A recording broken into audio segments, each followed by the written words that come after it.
It is extremely important for a law enforcement officer to identify the people he or she is accosting. How will the person know if the officer is not an impersonator? There are several instances where people act like police and do horrendous things to unsuspecting people who believe you must obey and comply to every demand made by the officer.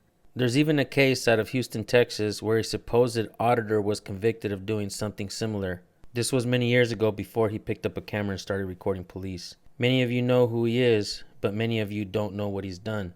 This guy is out of Houston. If a police officer doesn't identify, should the person continue to obey and take the risk of possibly being raped by a perverted psychopath who works at his father's car dealership and uses a security guard uniform to pull over possible rape victims? Here are two examples of why people need to be wary of a person automatically claiming to be law enforcement.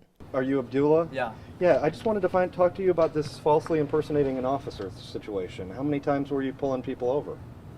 I don't want to talk about it. 18-year-old Abdullah Jamal Arnos tells 8 on Your Side he's sorry. You know, you have blue lights in your car and... Yeah, and I apologize about it, though. Why were you doing it? I just apologized. It is what it is, though.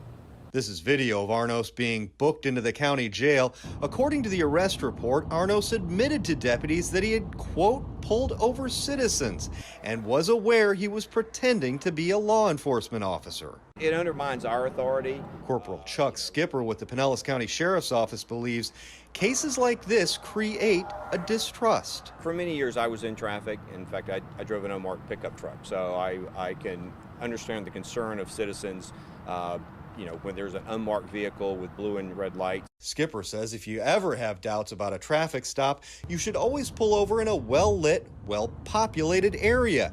If you can't, you can always call 911 and verify that the stop is legit. As for Arnos, he would never answer my question as to why. You answer the door. So, you can just stop the camera, man. Thank you guys for tuning in to Rise of the Oath Keepers channel. Make sure you get your copy of the book Rise of the Oath Breakers, written by Dave McCrae, who was inspired to write the book when he saw one of my videos regarding a fish and game warden. He truly appreciates what First Amendment auditors do, and for that I truly appreciate him. And remember, folks, always ask for a name and badge number when being accosted by police. That is the lesson to be learned here. Thank you guys for tuning in. I'll see you on the next video.